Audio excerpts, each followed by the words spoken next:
guys, it's Aoife from Words of Clover and I'm here to do a tag video today. So I saw the Moody reader tag done by Charlotte over at Coiny Reads, and this is a really interesting tag and I just really love the questions, so I wanted to do it as well. And I will get straight on into the questions. So the first question is, do you consider yourself a Moody reader? And I actually don't consider myself a mood reader. Now there's certain times where, like, if I do feel like particularly like sad or anxious or in like a really good mood, there are certain books that I might pick up in terms of like books I know will be really great distractions. But generally I'm really good at just like putting a pile down, saying these are the books I'm going to read, this is the order I'm going to read them in, and I can go through that pile of books absolutely no problem without it kind of my mood really affecting my reading of that. Number two is, do you set TBR lists and do you stick to them?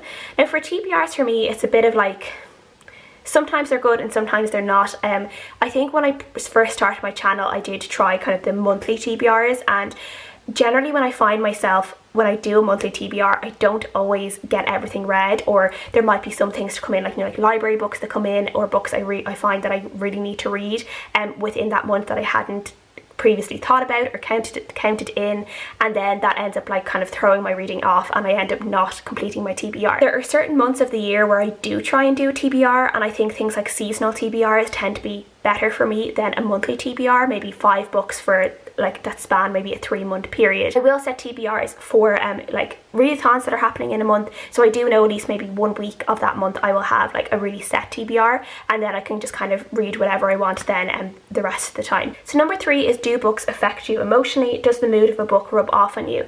Like, I don't know, I don't think so. Like, I definitely read like darker books, or like books that have like gruesome scenes or something that might make me feel a little bit like scared, or like a little bit like nauseated or anxious, and like things are really bad are happening, but I don't think that necessarily like will prolong a mood in me. I might have like a reaction to it while I'm reading it, but then when I put the book down, I don't think I will carry that with me for the rest of the day. Number 4 is, when you are feeling sad, do you like to read sad books, happy books, or neutral books? Like, as I said, most of the time, no matter my mood, I can read whatever I want.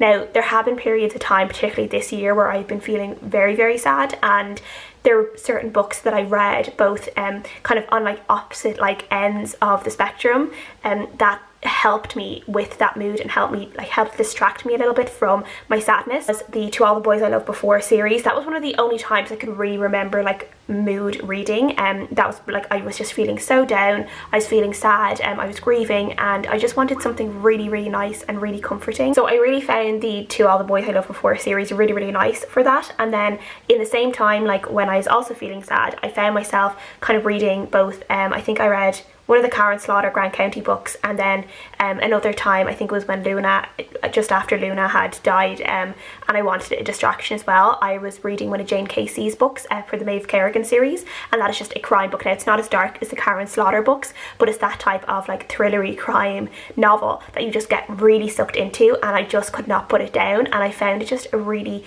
great like way to like, just my mind just wasn't thinking about all the sad things that were happening, and I was just thinking about this book and like the mystery to unravel, and I was really into it, and it definitely really helped me just to forget like my sadness for a few hours. Question number 5 is, most often do you use reading to escape, to learn, or to critically reflect?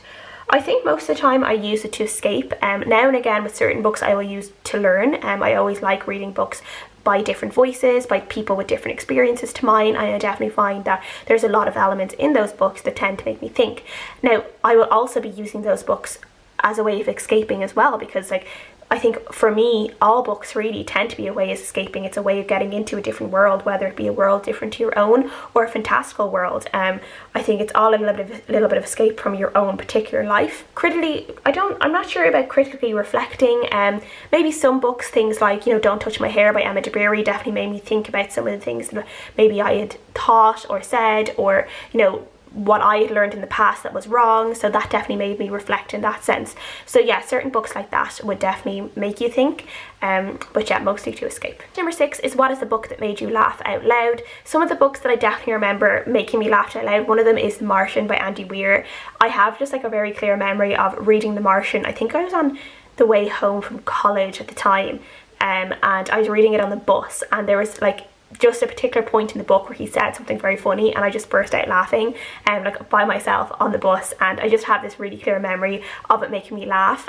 So yeah, there was that. And then other books that have made me laugh are books like Kings of the Wild, and that is definitely a book that made me laugh. There are a lot of just comedic moments in that book through like just the type of characters you're following, and then you're also following an aging group of like mercenary soldiers, and there's a lot of things around them being older as well, and like dealing with their age and things that they could do when they were younger that they can't do anymore, and there's just a lot of humor around that was really nice to read, that I really enjoyed. What is a book that has made you cry, or if you don't cry, one that really moved you?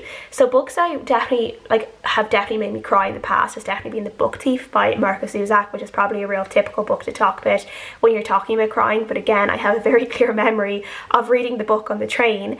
I had to get off the train and I was waiting for the next train to come, which was only a few minutes, and I was finishing the very last like few pages on the platform while I was waiting for my next train, and I had like tears streaming down my face, or I was like starting to like really choke up, and I was like about to go to work, like I was on the way to work, and I really had to like pull myself together before I got into the office, because yeah, the end of The Book Thief just gets me every time, and I cannot watch them. Like the movie turns me into a sobbing mess. The movie just gets me as well. It's just a very emotionally impactful book and movie for me.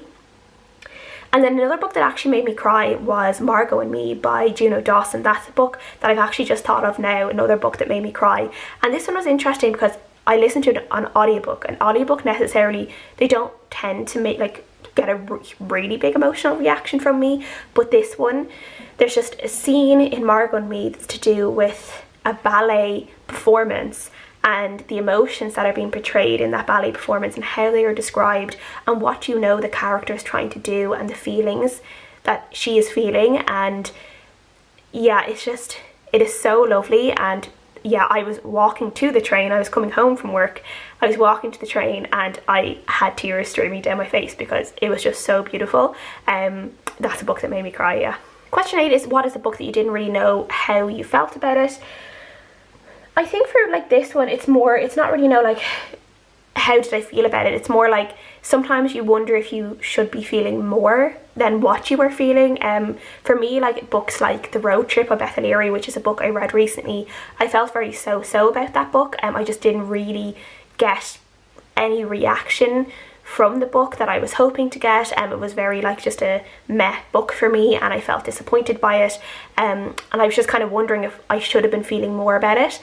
And then another book that I had, like, it was a 3-star read for me, was Detransition Baby by Tori Peters, and this is a book that the writing in it was excellent, and what I was learning from the book I really enjoyed. I've never read a book that really looked and like dissected gender and identity and sex in that way, and I loved learning about that. But in terms of like my enjoyment of the actual story and how I felt, like the fulfillment I felt when I finished the story, and I felt like I didn't necessarily get the type of story that I wanted despite all the learning I did while I was reading the story, it didn't feel like anything more than a 3-star read despite all those extra elements in it that I really enjoyed. So yeah, that was an interesting one, definitely one that I was like, oh, I feel like I should be giving this more like stars in terms of reviewing, but I just can't seem to. And again, like reviewing and like feelings about books, like it's all personal to each reader. So yeah, that was an interesting one for me, and definitely one that like I still don't really know exactly how I felt about it, but yeah, I don't know if maybe on a reread I would give it more. Question number 9 is, are you more likely to read on a sunny day or a cloudy day? I can read on like an any day. It doesn't necessarily matter. Now on a cloudy day, both days I would try and go for a walk if I can. When I go for a walk, I'll always listen to an audiobook, so I will be reading. Sunny days, I love to be sitting out in my garden, my parents' garden, in my chair, reading in the sun with the dog beside me, and yeah, like I just really love that. So I definitely, like, if I can be out like basking in the sun all day, I will do that. Now I wouldn't necessarily be someone who like tans or like does anything like that, but I just love the feeling of like the sun on my skin, and I will definitely be happy to do that all day if I could. Number 10 is, do you usually set the mood when you read? Music, lights, smells, etc.? No, because if I was to do that every time I read, I would be faffing about a lot. Now and again I will like pick out like an ASMR room or an ambient sounds video that I will put on just to kind of create like a cozy atmosphere. Sometimes I'll put on a candle, but like more often than not I'll literally just get into my jammies, get into bed and then read for an hour before bed.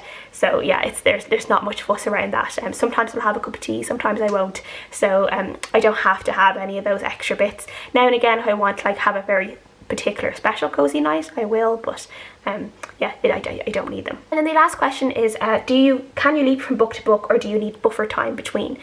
I generally can leap from book to book, it's no problem for me. The only time like I might need a little bit of time between would be if I read a book that maybe has a very like big emotional impact, or a book that has like a very heavy ending or a confusing ending. I might kind of think to myself, oh, like I don't really know how I feel about this, or I might need some time to really think about this before I actually maybe give it a rating or like start writing a review for the book. That's the only cases where like I will maybe stall before picking up another book and starting another book. Now I generally will always know what I'm picking up next, so I might already have it written down like in my own personal like reading tracker. I'll probably already have the next book I want to read, but I might not necessarily pick that up until like if I finish a book maybe at 6 in the evening or 7 in the evening and I feel like I need a bit of time, I might not pick up that book until the next day then, and I might just maybe read a magazine or just watch YouTube videos instead to fill up that time that maybe I would normally be reading. So those are all the questions for the Moody Reader book tag. I actually really love this tag. It's just really nice to kind of chat about like your reading and without having to pick like a book for every single question. I kind of like that at the moment. So yeah, I would love to know what you guys think. Are you guys Moody readers? What books make you laugh? What books made you cry? I would really love to know. Thank you guys so much for watching as always, and I'll see you guys again next time. Bye!